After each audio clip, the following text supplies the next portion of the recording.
नमस्कार दोस्तों, स्वागत है आपका टॉप ट्रेंडिंग जीके में। ये हमारी रेलवे एनटीपीसी मैथ सीरीज, जिसके अभी तक हम 28, 29, 30 दिसंबर और 4 जनवरी के सभी 8 सेट कंप्लीट कर चुके हैं। आज हमारा 9वां सेट है जो कि 5 जनवरी 2021 को हुआ था। तो स्टार्ट करते हैं और बढ़ते हैं पहले सवाल की तरफ। ये हमारा सवाल नंबर 1। कंटिन्यू करें उससे पहले मैं आपको बता दूं दोस्तों, आप किसी भी कॉम्पिटेटिव एग्जाम्स की तैयारी करते हो, अपनी तैयारी को परखने के लिए, सही डायरेक्शन देने के लिए, कॉन्फिडेंस लेवल हो गया या फिर टाइम मैनेजमेंट है, इन सभी के लिए स्मार्ट वर्क के तौर पर आपको मॉक टेस्ट लगाना बहुत ज़्यादा जरूरी होता है। मॉक टेस्ट के लिए टेक्स्ट बुक इसलिए बेहतरीन प्लेटफॉर्म है। एक तो यहाँ पर आप अनलिमिटेड मॉक टेस्ट लगा सकते हो। सेकेंड, सभी एग्जाम्स के मॉक टेस्ट, चाहे आप एसएससी की तैयारी कर रहे हो, रेलवे, बैंकिंग, डिफेंस या फिर कोई भी other state level government exam है, तो सारे एग्जाम्स के मॉक टेस्ट आप एक ही पास के अंतर्गत अटेम्प्ट कर सकते हो। इसमें भी यदि आप ये टीटीजी के कूपन कोड यूज करते हो तो आपको एक्स्ट्रा 10% का और डिस्काउंट मिलने वाला है। जो भी आपके लिए सूटेबल पास हो, 1 वर्ष का, 2 वर्ष का, इस अपॉर्चुनिटी का लाभ उठा सकते हो। तो डिस्क्रिप्शन बॉक्स में दी गई लिंक से क्लिक करके ये मॉक टेस्ट सीरीज आप ज्वाइन कर सकते हो। टेक्स्ट बुक ऐप से या फिर जो वेब प्लेटफॉर्म है, पीसी लैपटॉप से भी इसको टेस्ट को अटेम्प्ट कर सकते हो और टीटीजी के कूपन कोड से आपको एक्स्ट्रा डिस्काउंट भी मिल जाएगा। एग्जाम में जो आपको पैटर्न और डैशबोर्ड देखने को मिलता है, सेम इंटरफेस से यहाँ पर भी आप प्रैक्टिस सारे एग्जाम्स की कर सकते हो। तो चलिए कंटिन्यू कर लेते हैं। एक छात्र को मनोविज्ञान में पास होने के लिए 20% अंक चाहिए और उसे 10% अंक ही मिले, यानी कि पास होने के लिए चाहिए उसको 20% अंक, मिला कितना? 10% अंक। तो कितने कम आए उसके? 10% अंक कम आए हैं। और ये 10% की वैल्यू किसके बराबर है? 20 के बराबर, क्योंकि उसके 20 नंबर और आते तो वो पास हो जाता। तो पूछा क्या है, उत्तीर्ण होने के लिए उसे कितने अंकों की जरूरत है? तो उत्तीर्ण होने के लिए 20% अंक चाहिए। तो 20 की वैल्यू कितनी आ जाएगी? 10 की वैल्यू 20 है, तो 20 की वैल्यू 40 हो जाएगी। किसी त्रिभुज में बहुभुज, किसी भी बहुभुज के बाह्य कोणों का योग कितना होता है? तो ये हमेशा फिक्स होता है, चाहे उसकी कितनी भी भुजाएं हो। 360 डिग्री होता है बाह्य कोणों का योग, जबकि आंतरिक कोणों का योग होता है 2n-4 इंटू 90। ये होता है आंतरिक कोणों का योग और ये होता है बाह्य कोणों का योग। जैसे कि यदि आंतरिक कोण का योग पंच बहुभुज का निकालना है हमको, पंच बहुभुज, तो पंच बहुभुज का निकालना है तो हम 5 रख देंगे इनकी जगह। 10-4 इंटू 90 या 6 इंटू 90, 540 आ जाएगा। तो इस प्रकार आप आंतरिक कोणों का योग निकाल सकते हैं और बाह्य कोणों का योग फिक्स होता ही है 360। तो दिया हुआ है ऑप्शन नंबर 2।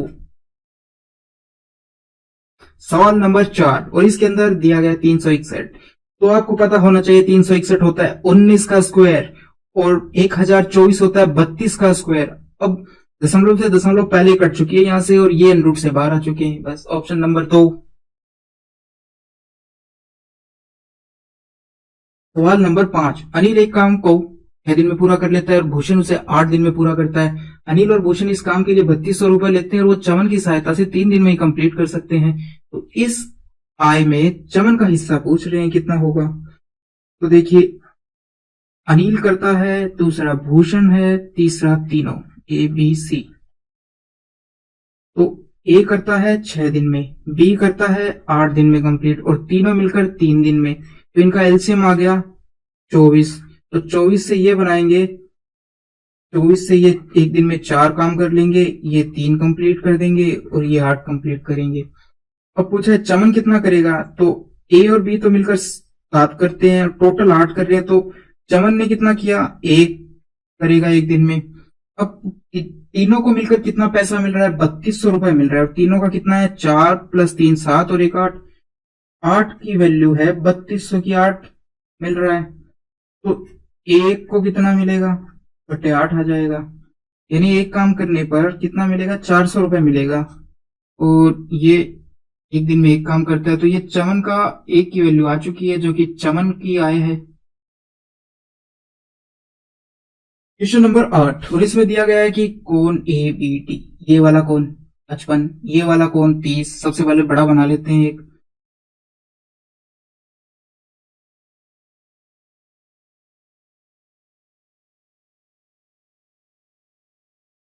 अब ये कोण तो 30 डिग्री दिया गया है और ये कोण 55 दिया गया है।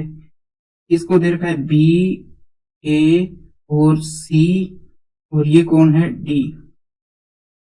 तो दोस्तों ये जो कोण होता है वो किसके बराबर होता है? इस कोण के बराबर, इस कोण के बराबर और इस कोण के बराबर। ये कोण कितना है? y। तो x जो है वो किसके बराबर आ जाएगा? 55 प्लस 30 प्लस y के बराबर आ जाएगा। और इसकी वैल्यू कितनी हो गई? 85 प्लस y हो गई। अब उसने पूछा है x माइनस वाई कितना है, तो x की वैल्यू तो 85 प्लस y है माइनस y, तो y से y कट जाएगा तो 85 आ जाएगा। तो ये हुआ हमारा आंसर, आंसर नंबर 2। सवाल नंबर 9, 540 में एक मशीन का पुर्जा बेचने पर शकील को 10% की हानि और 10% लाभ प्राप्त करने के लिए शकील को वह पुर्जा कितने में बेचना पड़ेगा? तो 540 है और ये 90 की वैल्यू है, क्योंकि 10% हानि हुई तो लाभ पे बेचना 10%। तो 0 से 0 कट जाएगा, 9 से कटेगा ये 60 बार, तो आंसर आ जाएगा 660, ऑप्शन नंबर 3। अब इसमें क्या करना है कि दिया हुआ है x square minus 4x plus 1, तो हम इस 4x को उधर ले जाएंगे, इधर बचेगा एक्स स्क्वायर प्लस 1 बराबर 4x। तो अब इसको दोनों तरफ x से भाग देना है, x प्लस 1 अपॉन एक्स आ जाएगा, इधर भाग दिया तो, और इधर x से दिया तो केवल 4 बच जाएगा। अब आपको पता है x प्लस 1 अपॉन एक्स बराबर k होता है, तो x square plus 1 upon x square क्या होगा? a का स्क्वायर माइनस 2, तो कितना आ गया? 16 माइनस 2 14, ऑप्शन नंबर 1। इसमें क्या कहा गया है कि 6/5 इस लाइन पर कहां दर्शाता है? तो 6/5 की वैल्यू कितनी होती है? यदि देखो 6/5 को हम तोड़ लेते हैं, 5/5 प्लस 1/5 इस प्रकार तोड़ सकते हैं। 6 को मैंने 5 और 1 में तोड़ दिया है, तो 5/5 तो 1 होता है, ठीक है। 6/5 किससे ज्यादा होगा? 1 से तो ज्यादा होगा और 2 से कम होगा। कैसे? 5/5 की वैल्यू 1 होती है और 1 से कुछ ज्यादा है, ठीक है, तो इसलिए 1 से तो ज्यादा होगा। और ये 2 होता तो यहां पर भी 5 आ जाता, 5/5 कटता तो 1 यहां और 1 यहां, 2 हो जाता, तो 2 से कम है। तो अब ये है कितना, कौन सा पॉइंट है, ये कैसे पता करें? तो ये 1 है जो 5 का कौन सा हिस्सा है? ये 20% है लगभग। एक हिस्सा यदि इस यहां से लेकर इस पूरी लाइन को 5 भाग में बांटा जाए, 1 2 3 4 5 भाग हो गए, तो ऊपर कितना भाग है? 1 भाग, और 1 भाग कौन सा आ रहा है? यहां तक, तो आर वाला ये पॉइंट हो गया, option number 3। Question number 15, Anil और बलबीर एक कार्य को 3 दिन में पूरा कर सकते हैं। उन्होंने एक साथ कार्य करना शुरू किया, लेकिन 2 दिन के बाद अनिल घायल हो गए, यानी 2 दिन उन्होंने एक साथ काम किया है। 2 दिन बाद घायल हो गए, यानी 2 दिन उन्होंने एक साथ किया है, 3 दिन में काम कंप्लीट होता है, 2 दिन उन्होंने किया है, तो कितने दिन का काम बच गया? 1 दिन का काम बच गया है। अब ये 1 दिन का काम कौन कौन कर रहे थे? अनिल था और बलबीर था। अब कौन करेगा? 2 दिन उसको अधिक लगे हैं, तो 1 तो दिन लगा ही था और उसके अलावा 2 दिन, एक तो बचा हुआ दिन है, तो टोटल हो गए 3 दिन लगे हैं उसको। किसको? बलबीर को। अब इसको सॉल्व करते हैं, तो ए आ गया इधर और बी उधर जाएगा, तो ये 2b हो जाएगा। ए अनुपात बी कितना आ गया है? इससे ए अनुपात बी आ गया है 2:1, यानी ए 2 बनाता है तो बी 1 बनाएगा। तो बलबीर अकेले उसी कार्य को कितने दिनों में कर लेगा, ये पूछा है। तो टोटल काम होता है 3 दिन में कंप्लीट। 3 दिन में ए बनाता है 2 और बी बनाता है 1, तो 3 3 9 होता है। और बी कितना करता है? बी 1 दिन में 1 बनाता है, तो 9 टोटल कितने दिनों में बनाएगा? 9 दिनों में। तो आंसर अपना है 9। और यहां पर आपको 6 दिया गया है, 6 नहीं होगा, ऑप्शन नंबर 1 होगा 9। क्यों? क्योंकि उसको 2 दिन और लगे हैं। यदि यहां लिखा हुआ होता कि उसको 2 दिन लगे हैं, कि वो 1 दिन का जो बचा हुआ काम है उसको करने में उसको 2 दिन लगे हैं, तब आंसर 6 होता। उसने कहा कि 2 दिन अधिक लगे हैं, यानी एक तो ये वाला बचा हुआ दिन और 2 और लगे हैं, यानी टोटल उसको 3 दिन लगे हैं बलबीर ने। तो उस अनिल के घायल होने के बाद 3 दिन काम किया है, तो इसका आंसर ए आना चाहिए, जो कि 9 है। ये 3 ऑप्शन 6 नंबर ऑप्शन यहां पर गलत है। क्वेश्चन नंबर 17, इसमें क्या कहा गया है? ये दिया गया एक्सप्रेशन, तो सबसे पहले हम अंदर वाला ब्रैकेट सॉल्व करते हैं। इसको सॉल्व करने पर आएगा 12 एलसीएम आया, 3 3 9, 9 माइनस 4, 9 माइनस 4 5/12 आ गया है ये। अब इसको भाग दे रखा है 1/6 से, प्लस है 1/3 और उससे प्लस है 1/2 और इस पूरे को फिर भाग दे ही रखा है। पूरे को ब्रैकेट बंद कर दो और बाहर निकाल रखा है 1 का भाग। अब इनको करते हैं, तो इस भाग के साइन को बदलेंगे इनटू में तो ये उल्टा हो जाएगा। तो इसका यहाँ पर लिखते हैं 1/6 इंटू 12/5, ये हो गया, ये कट जाएगा इससे, कितना आ गया 2/5 आ चुका है। बाकी था हमारे पास 1/3 1/2।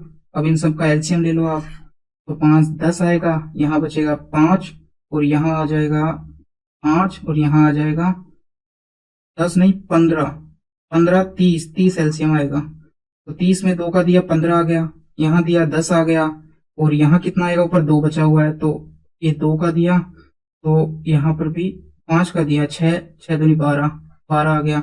अब इन सबको जोड़ेंगे 25 और 12 37 आ जाएगा ये, और नीचे कितना है 30 है, तो ये तो आ गया है। अब इसके बाहर क्या दे रखा है उसको अभी तक अपन सॉल्व नहीं किया, अंदर ब्रैकेट का ये मान निकाल दिया है। अब दिया गया है कि 1/37/30, तो भाग के साइन को यदि इंटू में चेंज करेंगे तो ये उल्टा हो जाएगा 30/37, तो मान यही तो आ गया 30/37, यही तो ऑप्शन आ गया, ऑप्शन नंबर 1।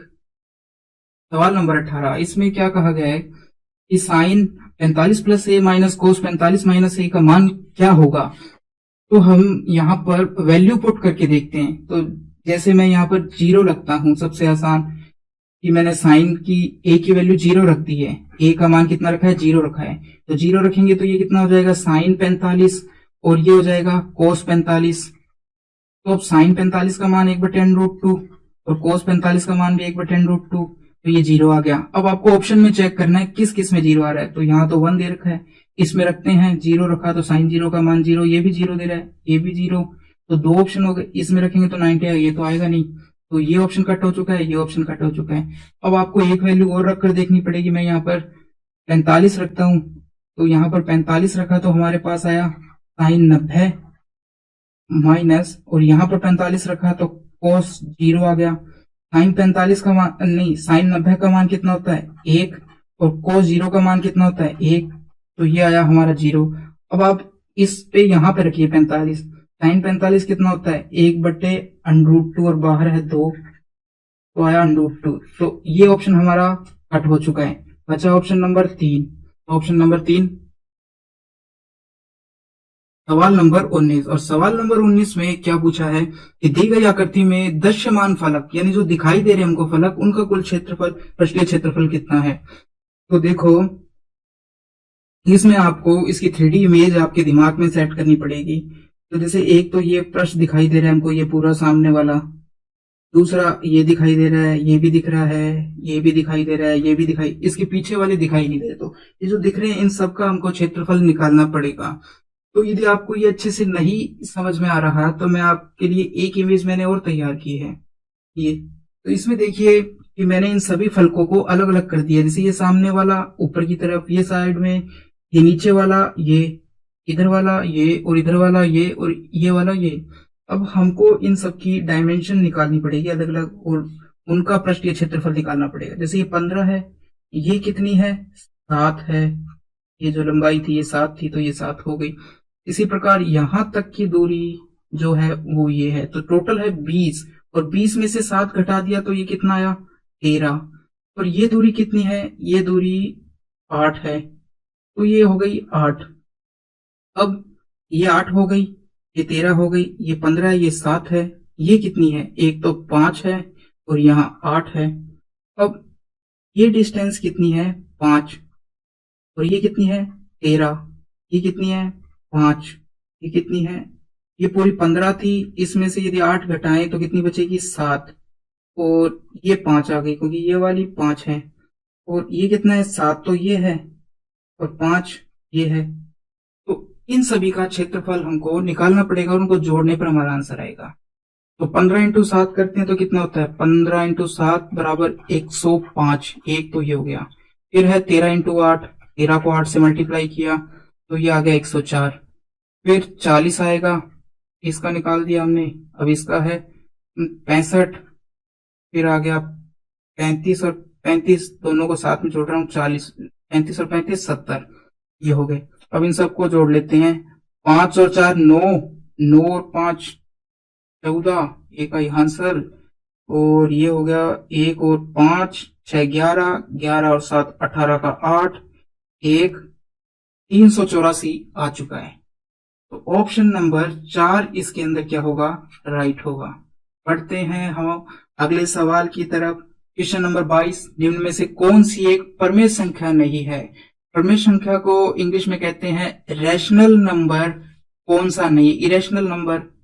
तो इरेशनल नंबर वो होता है जिसको हम p/q की फॉर्म में नहीं लिख सकते हैं, यानी वो कुछ इस प्रकार आएगा कि दशमलव दशमलव आगे चलता रहेगा, तो इस रिक्यूरिंग नंबर होगा जो रुकता नहीं, आगे चलता जाता है। तो ऐसे नंबरों को हम p/q में नहीं लिख सकते हैं, और वही हमारे रैशनल या परिमेय नंबर होते हैं। तो कौन सा परिमेय नंबर है, पहले तो वो चेक कर लेते हैं। तो देखो, पहले को सोल्व किया तो कितना आ जाएगा, 9 25, ये 5 आ जाएगा। दूसरे को सोल्व करते हैं, 12 96 किसका होता है, तो 35 का और 36 का होता है, ये तो 0.6 आ जाएगा बाहर, क्योंकि 2 के बाद पॉइंट, 1 के बाद हो गई, इसका हो गया ये। और ये किसका होता है, तो इसको सोल्व करने के ऊपर आप देखोगे 5 इंटू 5 इंटू 5 इस प्रकार होगा, तो 1 तो बाहर आ जाएगा, 5√5 आएगा इसका मान। तो यही हमारी परिमेय संख्या नहीं है, यही हमारी क्या है, इरेशनल नंबर है। तो ये हो गया ऑप्शन नंबर 2। क्वेश्चन नंबर 24, यदि x बराबर 2 है और y बराबर 5 है तो इसका मान कितना आएगा। ये केवल वैल्यू पुट करना है, तो ये आप आसानी से कर लोगे। क्वेश्चन नंबर 25, दी गई तालिका में छात्रावास में विभिन्न भाषाएं बोलने वाले छात्रों की संख्या दर्शाई गई है। तो वह कौन सी भाषा है जो छात्रावास में रहने वाले 3 में से कम एक छात्र द्वारा बोली जाती है, यानी 3 में से एक छात्र कौन सी भाषा बोल रहा है, इस यानी 3 में से कम एक छात्र तो वो वाली भाषा बोल रहा है, इस प्रकार का ऑप्शन कौन सा है। तो टोटल कितने हैं, 72 है लोग, टोटल 72 हैं, और 72 को यदि हम 3 से भाग देते हैं तो तीसरा हिस्सा आ जाएगा, तो कितना आया, ये 24 आ गया। तो कम से कम 24 लोग होने चाहिए जो एक ही तरह की भाषा बोल रहे हो, उससे ज्यादा हो सकते हैं क्योंकि उसने लिखा है कम से कम 24 होने चाहिए। तो कितना है, 25, तो ऑप्शन नंबर 1 हिंदी आएगा।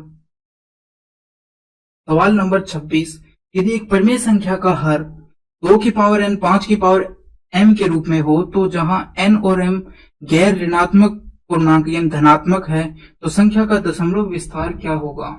इसमें कहा गया कि परिमेय नंबर यानी रैशनल नंबर है, रैशनल नंबर होता है p/q के रूप में। ओके, तो रैशनल नंबर हमने मान लिया कि ऊपर तो हमारा x है और नीचे 2 की पावर n और 5 की पावर m इस रूप में दिया गया है, ऐसा वो कह रहा है। तो ये किस प्रकार का है, क्या होगा कि शांत को हम कहते हैं टर्मिनेटिंग, और अशांत या अनावर्ती को अशांत को कहते हैं कि नॉन टर्मिनेटिंग, और अनावर्ती को कहते हैं हम रिक्यूरिंग। तो टर्मिनेटिंग, तो पहले तो इन वर्ड्स को समझना पड़ेगा। टर्मिनेटिंग क्या होता है कि जो नंबर एक जगह पर जाकर खत्म हो जाता है, जैसे कि 0.125 ये इससे आगे नहीं जा रहा है, तो ये नंबर टर्मिनेटिंग नंबर है। नॉन टर्मिनेटिंग का मतलब है कि जैसे कुछ भी चल रहा है, 2.25 और आगे 3 आ गया, फिर 6 आ गया, फिर 7 आ गया, फिर वापस इस प्रकार कुछ आ गया, तो इसको कहते हैं नॉन टर्मिनेटिंग नंबर। अब और रिक्यूरिंग नंबर का मतलब है कि 2.8 इस प्रकार आ रहा है, और यदि ये नंबर भी आगे चल रहा है तो इसको हम कह देंगे चलता जा रहा है, तो non terminating with recurring number. तो ये आप समझ चुके हैं कि शांत नंबर हो गया ये, और ये अशांत नंबर हो गया जो चलता जा रहा है, और ये आवर्तित नंबर हो गया। तो ये इस प्रकार हो गया। अब हमें दिया गया है कि इस प्रकार से एक परिमेय संख्या है, तो ये किस प्रकार की है, रिक्यूरिंग है, टर्मिनेटिंग है, किस प्रकार की है। तो आपको एक चीज ध्यान रखनी है, जब भी नीचे 2 की पावर में कुछ आए, या फिर 5 की पावर में कुछ आए, या फिर 2 इंटू 5 की पावर में कुछ आए, इस प्रकार आ जाए, तो इस प्रकार आने पर ये नंबर हमेशा कैसा होगा, टर्मिनेटिंग यानी शांत टाइप का नंबर होगा। क्या क्या आ सकता है नीचे, 2 की पावर में कुछ आ सकता है, उसके अलावा कुछ नहीं आना चाहिए। 5 की पावर में कुछ आ सकता है नीचे, या फिर दोनों के दोनों आ सकते हैं। तो ऐसा होने पर नंबर कैसा होता है, टर्मिनेटिंग नंबर होता है। क्यों होता है, हमने एक नंबर मान लिया कि 23/2 की पावर 5 इंटू 5 की पावर 3, इस प्रकार से है नंबर। तो अब ये हमें चेक करना है कि टर्मिनेटिंग है या नहीं है। तो हम दशमलव इसको यानी नंबर को सॉल्व करते हैं। तो इसको करेंगे मैं ऊपर नीचे, यहाँ तो 2 की पावर तो 5 है, 5 की पावर 3 है। तो मैं यदि ऊपर नीचे 5 की पावर 2 से मल्टीप्लाई कर दूं तो ऊपर क्या आएगा, 5 की पावर 2 आ जाएगा। नीचे क्या आएगा, 2 की पावर 5 और 5 की पावर भी 5 हो जाएगा। तो ये पावर जुड़ जाती है। अब क्या है कि ऊपर तो आ गया 5 5 25 और 23, 24 का स्क्वायर होता है 576, 575 हो जाएगा ये तो। और नीचे क्या हुआ कि 2 इंटू 5 कितना होता है, 10। तो 10 की पावर कितनी आ गई, 5, इस प्रकार से हो जाएगा। यानी कि ये 5 दशमलव के बाद ये रुक जाएगा। तो हम लिखते हैं 5 7 5 0 0, यहाँ पॉइंट लग जाएगा। इस प्रकार होगा हमारा नंबर। तो ये इससे आगे नहीं बढ़ रहा है, बस इतना आ गया। यदि आगे चलता रहता तो हम कहते हैं नॉन टर्मिनेटिंग। तो इसलिए क्योंकि 2 और 5 आपस में मल्टीप्लाई होकर क्या हो जाता है कि 10 बन जाता है। तो इस प्रकार यदि कोई भी नंबर हो कि उसके नीचे 2 हो, या तो केवल 2 हो, या फिर केवल 5 की पावर में कुछ हो, या फिर दोनों भी हो तो चलेगा। तो इस प्रकार से यदि नंबर दिया हुआ होता है तो हम कहते हैं कि ये नंबर कैसा है, टर्मिनेटिंग नंबर। यदि नीचे 7 आ जाता तो हम इसको कहते हैं कि ऑप्शन नंबर 1 हमारा ऑप्शन हो जाता, कि ये तो दिया ही है, साथ में यदि 7 भी आ गया तो हमारा ऑप्शन नंबर 1 हो जाता। बढ़ते हैं, आ गया दोस्तों ये समझ में ऑप्शन नंबर 3।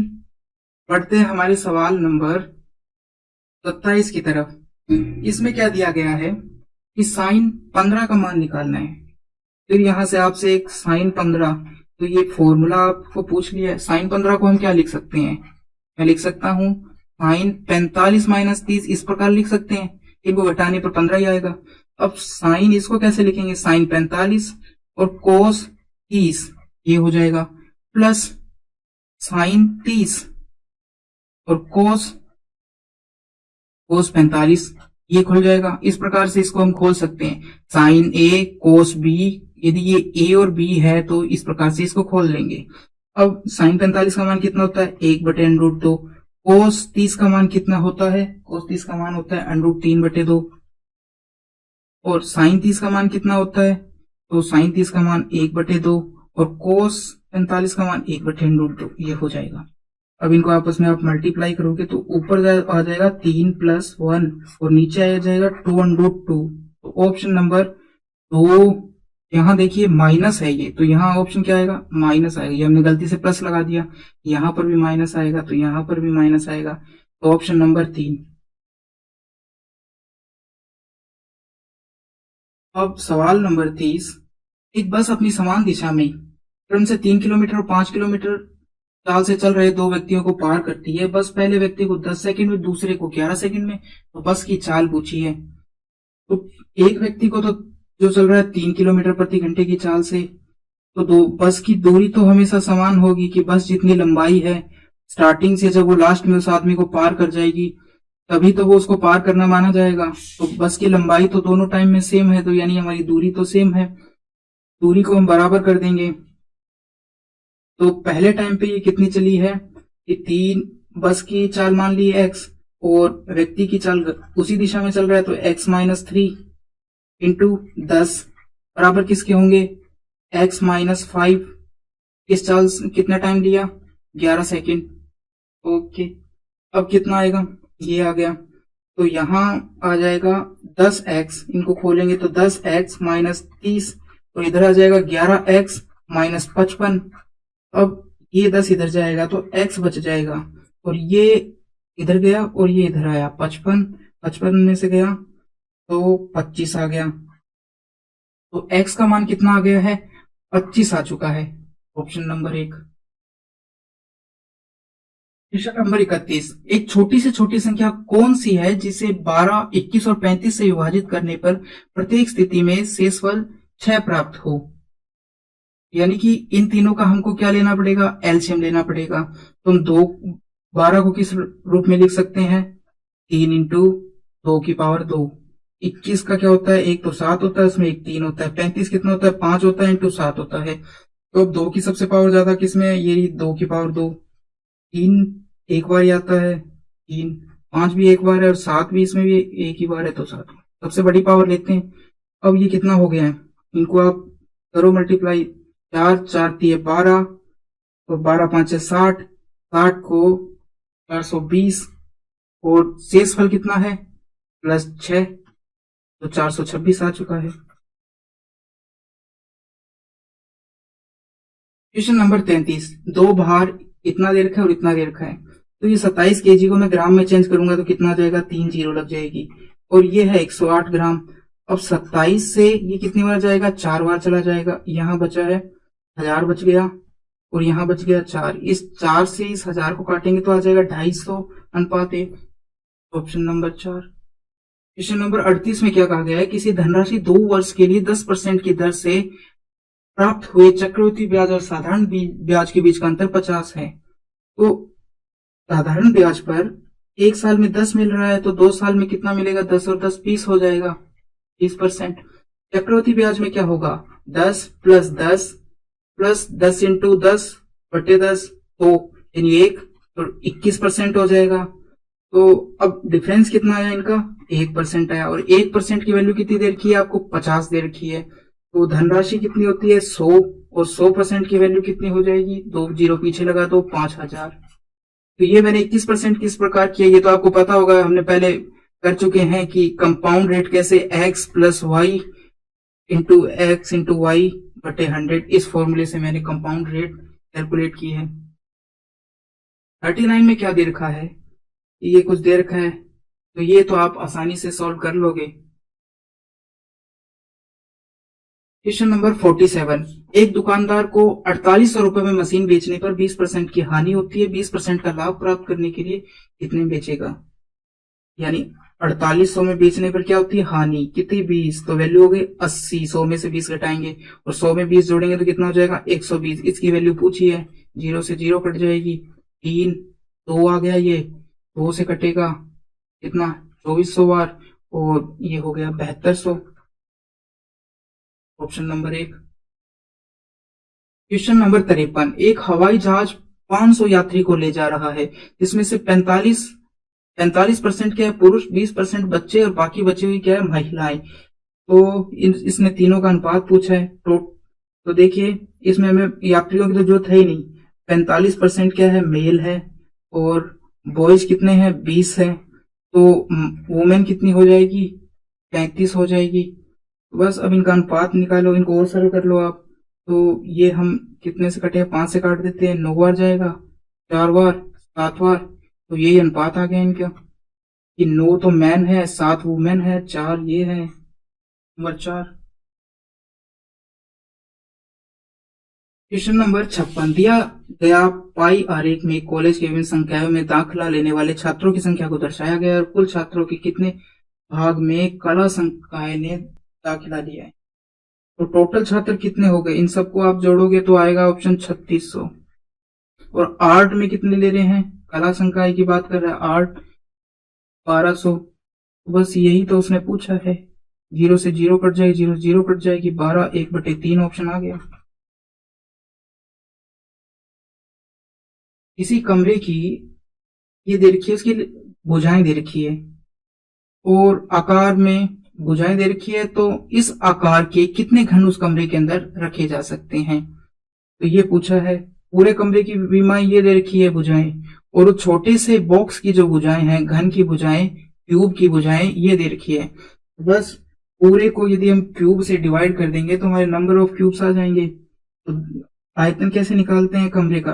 2 इंटू 3 इंटू 4, और इसी प्रकार उस छोटे घन का 1/2 इंटू 1/3 इंटू 1/4। अब ये जो सब नीचे है तो ये ऊपर चले जाएंगे, तो आ जाएगा 2 की पावर 2, 3 की पावर 2, 4 की पावर 2, इस प्रकार हो जाएगा ऊपर जाएंगे तो 2 की पावर 2 कितना आ गया? 4, ये 9 और ये 16। अब इनको जब आप सॉल्व करोगे 4 9 16, तो ऑप्शन नंबर 3 576 आपका ऑप्शन आ जाएगा। माध्य के संबंध में विचलन का योग हमेशा होता है। तो इसको आप समझिए कि जैसे मेरे पास 5 संख्याएं हैं 1 से लेकर, 1 है पहला नंबर, दूसरा 2 है, तीसरा 3 है, चौथा 4 है, पांचवा 5 है। इनका माध्य कितना होगा? सबको जोड़ोगे, 5 से डिवाइड करोगे, माध्य आ जाएगा 3 आ जाएगा। माध्य कितना आ गया? 3 आ गया। अब विचलन क्या होता है कि जैसे ये नंबर 1 है, ये 3 से कितना कितना है? 3 प्लस का है, 1 छोटा है, कितना आ गया? 2 आ गया। इसी प्रकार अब 2 को इसमें से घटाएंगे तो कितना आ जाएगा? 1 आ जाएगा। इसी प्रकार 3 में से यदि 3 को घटाएंगे तो ये तो 0 आ गया। 3 में से 4 को घटाएंगे तो 1 माइनस का आ गया। और 3 में से यदि -5 को घटा दिया, 5 को घटा दिया तो -2 आ गया। तो ये सारे हमारे विचलन आ गए कि ये नंबर माध्य नंबर से इतना विचलित हो गया। ये 2 अंक विचलित है, ये 1 अंक विचलित है, ये -1 अंक विचलित है, ये -2 अंक विचलित है। अब इन सब का योग पूछा है आपको, और इन सबको वापस जोड़ने पर 1 से -1 कट जाएगा, 2 से -2 कट जाएगा, ऑप्शन 0, आंसर 0 आएगा। तो यही इसने कहा है कि माध्य के संबंध में विचलन का योग, तो सभी विचलन को यदि जोड़ेंगे तो 0 आएगा। बस ऑप्शन नंबर 3। क्वेश्चन नंबर 73, इसमें क्या दिया गया है कि इसके हमको संख्या 216 के कितने गुणनखंड पूर्ण वर्ग हैं? तो संख्या क्या है? 216 के कितने गुणनखंड पूर्ण वर्ग हैं? ओके, तो सबसे पहले इसको आपको नंबर को तोड़ना पड़ेगा। 216 है। अब 216 क्या होता है? 6 का क्यूब होता है। और बाकी बची 2 जीरो यानी 100। इसको भी तोड़ो, 2 की पावर 3 और 3 की पावर 3, ये हो जाएगा। इसको हम तोड़ेंगे तो क्या आएगा? 2 की पावर 2 और 5 की पावर 2, ये आ जाएगा। 2 कितना हो गया टोटल? 2 हो गया 2 की पावर 5। 3 कितना हो गया? 3 की पावर 3। और 5 कितना हो गया? 5 की पावर 2। ये हो चुका है टोटल। अब हमको केवल सम, ऊपर सम रखना है। यदि ज्यादा है, कुछ विषम है, तो एक कम कर देंगे हम। तो जैसे यहाँ पर 5 है पावर, तो 2 एक बाहर ले लिया। 3 की भी पावर विषम है तो 1 3 को बाहर ले लिया। पावर सम बनानी है क्योंकि पूर्ण वर्ग पूछा है उसने, ये बाहर ले लिया है। अब अंदर क्या बचा है? 2 की पावर 4, 3 की पावर 2, 5 की पावर 2, ये बचा है। तो अब पूर्ण वर्ग बनाना है, तो इसको हम क्या लिख सकते हैं? मैं ऐसे भी लिख सकता हूँ 4 की पावर 2, इसको क्या लिख सकता हूँ? 9 की पावर 1, और इसको क्या लिख सकता हूँ? 5 की पावर 1। इस प्रकार से लिख सकता हूँ। अब नंबर ऑफ गुणनखंड कितने होते हैं, गुणनखंड की संख्या कितनी होती है, ये कैसे निकालते हैं? जो इनकी पावर होती है, जैसे यदि एक नंबर है a की पावर x, b की पावर y, c की पावर z, तो नंबर ऑफ गुणन x plus 1, y plus 1, z plus 1, ये नंबर ऑफ गुणनखंड होंगे। हमें पूछा है पूर्ण वर्ग के, तो ये अब सारी संख्याएं पूर्ण वर्ग बन चुकी है। तो अब इनकी पावर कितनी है? इसकी पावर 2 है, तो 2 प्लस 3 और 1 प्लस 1 2, और 5 की पावर कितनी है? 5 नहीं, ये 25 बन चुका है। 25 की पावर, तो 1 प्लस 1 2, बस 3 को 2 से ये आपका आ जाएगा 12। यही है ऑप्शन नंबर 4।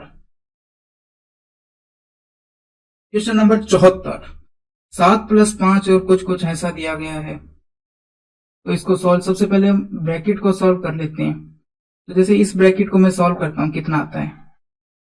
इसको सॉल्व करते हैं तो ये आ गया 11, प्लस इस 9 को 2 से करेंगे तो कितना आ जाएगा? 18 माइनस 7, 18 माइनस 7 कितना आ जाएगा? 11। तो ये कितना हो गया? 22। और 22 को, ये हो गया 22, और 22 को भाग दिया 11 से तो कितना आ जाएगा? भाग दिया तो 2 आ जाएगा। यानी यहां से लेकर यहां तक तो मान कितना आ गया हमारा? 2 आ चुका है। अब चलो आगे सॉल्व करते हैं, और इस ब्रैकेट को और सॉल्व, इतना इतना और सॉल्व कर लेते हैं। इसमें 7 जोड़ेंगे तो कितना आएगा? 96, और 96 को यदि 2 से मल्टीप्लाई करते तो 192 आ गया। बस अब पहले दोनों को जोड़ा तो 12 आ गया, माइनस 192 है, फिर भाग दिया इसको तो यह आ गया 47 आ चुका है, प्लस इसका आंसर कितना आया? 2 आ चुका है। इतना बचा है हमारे पास। तो प्लस प्लस वालों को जोड़ा तो 14 आ गया, और इनको जोड़ते हैं तो ये हो गया 9 और 13, एक आई आंसर 239। तो अब इसको घटाओगे तो आप कितना बचेगा, 4 5, एक घटाया तो 2, 225, और बड़ा कौन सा माइनस का, तो माइनस चिन्ह आ गया। Option number 2।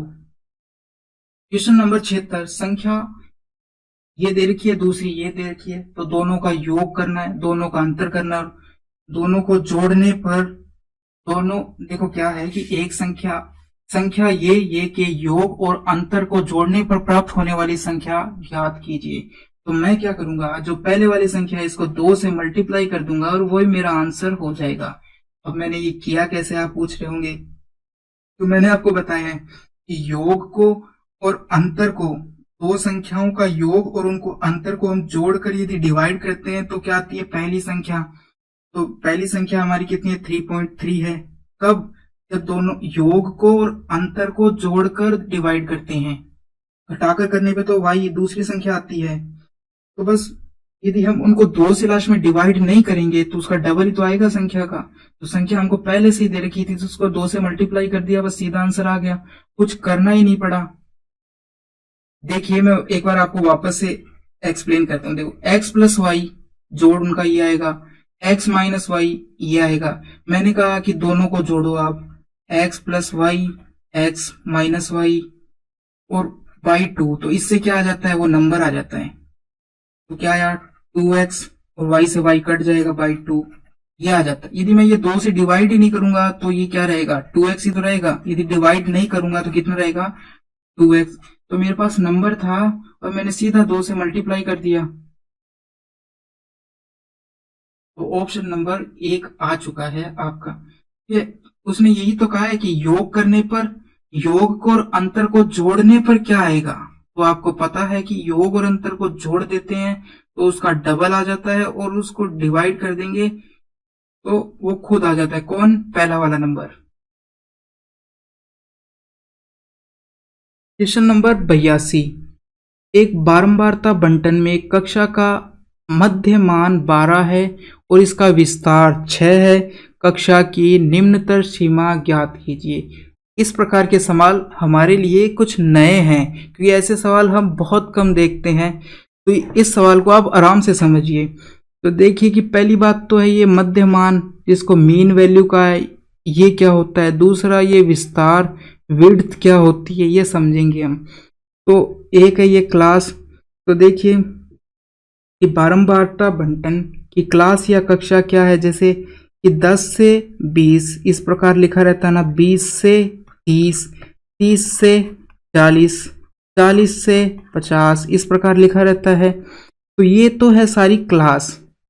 अब क्लास को क्या करते हैं, ये सारी हमारी क्या है, क्लास। अब जब क्लास अंतिम और स्टार्टिंग कितना है, 10 प्लस 20, इसको यदि हम डिवाइड 2 से कर देंगे, अंतिम और प्रारंभिक को दोनों को जोड़कर बाई 2 कर देंगे, तो जो आएगा वो क्या है, मिड वैल्यू आएगी, बीच वाली वैल्यू आएगी 30 15। तो ये है मिड वैल्यू। तो मिड वैल्यू इस प्रकार से काउंट करते हैं, ये ध्यान रखनी है। दूसरी चीज विड्थ क्या है, इन दोनों का अंतर है वही विड्थ है। तो अंतर कितना है, 10। तो ये 10 क्या है, विड्थ आ गई। दो चीज समझ गए आप, मिड वैल्यू, विड्थ। अब क्या पूछा उसने, लोअर लिमिट। तो लोअर लिमिट क्या होती है कि मिड वैल्यू माइनस विड्थ,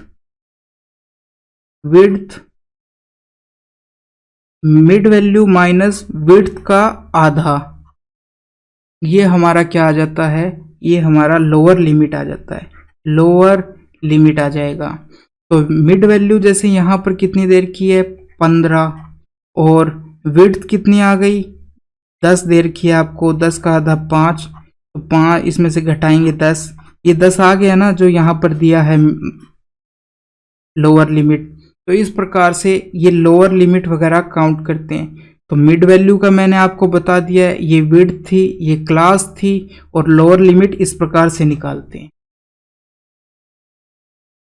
तो अब इस सवाल को सॉल्व करते हैं। यहाँ क्या दिया गया है कि mid value of A class 12।